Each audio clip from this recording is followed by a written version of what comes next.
more about giving back. So would there be some kind of differentiation between business professional currency and then more of like social responsibility currency?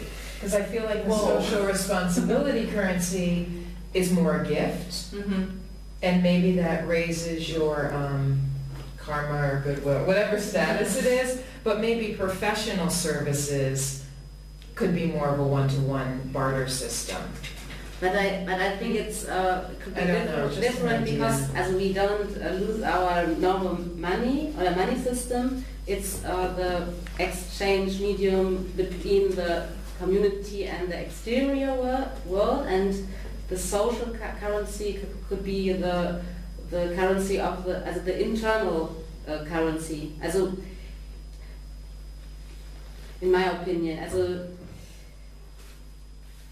it's kind of difficult. I've learned a story from someone. There's a tribe in Indonesia.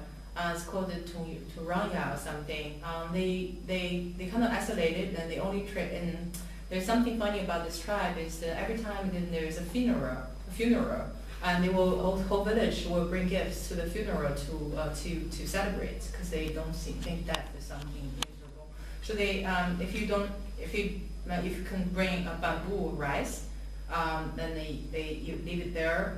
And if you are more generous, and you carry a pig, and actually a live pig.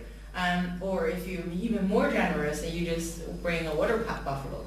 So this person on the funeral, you have like loads of rice and loads of pigs and loads of buffaloes. Then they just kill them all. And then they give meat back to the people who are attending in the village, and everybody consume the food. But you can never, if you bring gifts, they'll write down how many you have brought, and so if you have or something, they will give you the same thing or something. So everything is kind of just in the rice and pig and buffalo level. And so if you bring a lot of things to other people, then you get things back. It's very funny. But until one day they find out, because sometimes people die, all in the same week, so they don't have buffalo anymore. So there are some people from other village, and they find out they have a deficit of buffaloes, and they bring buffaloes here.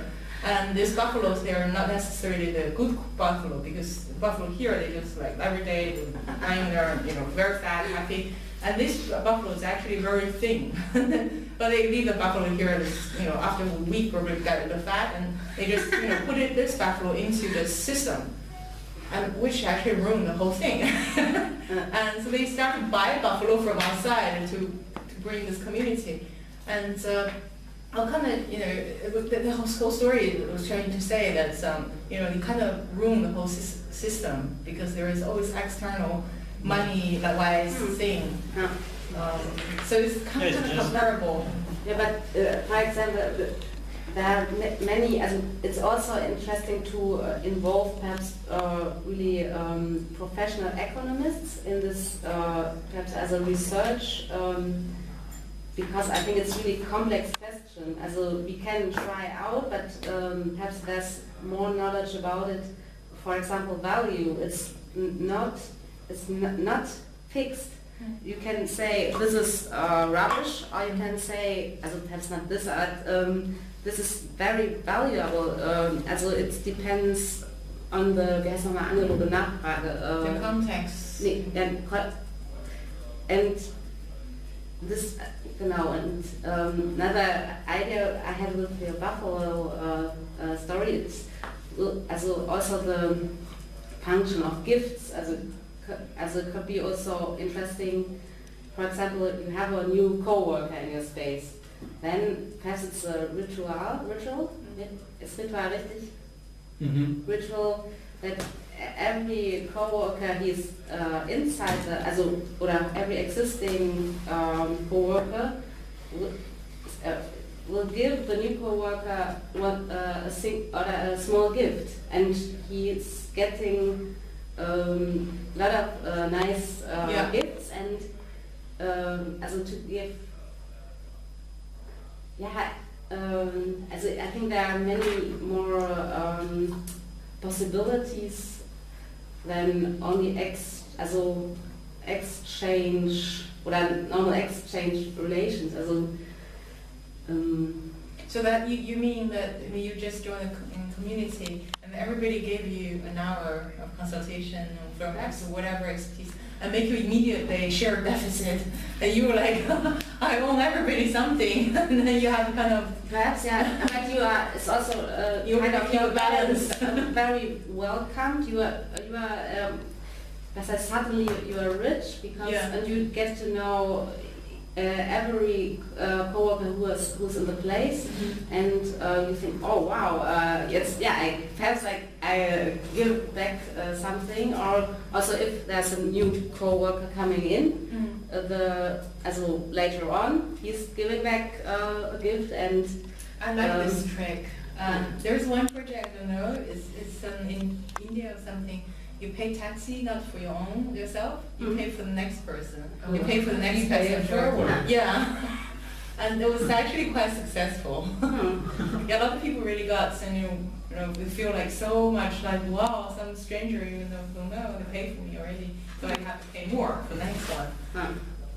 Until somebody was like, you know, evil person, this whole thing just stopped. But there's an interesting psychology to that also, because when you're doing good, you might do more than what you would do for yourself. Yes. In a strange way. Yes. Because I did a meditation weekend and you paid for the next group. And people donated more than probably what the fixed cost would have been. Absolutely. I think it's a very psychological thing. That's the thing is, I have helped you, and then you find a chance to help me back, which is even more than what I have helped you. But then that means that we're done, we're balanced. That means, and you helped me, and I feel like I have to help you more. So it's like a very like snowball effect, and this infect the whole culture of the community. But how would you implement it though? Like, how do I get my... I like that trick, and it's like... it's not, I think we have to experiment to create prototypes and test it. You do it one week with your community, and then you observe, this as the result, and it was interesting, or I do it differently next time.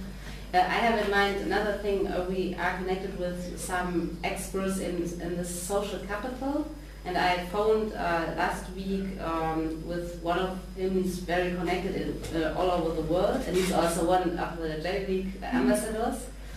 And we talked about what is social capital, and that is not easy to translate it into normal capital, because it's intangible.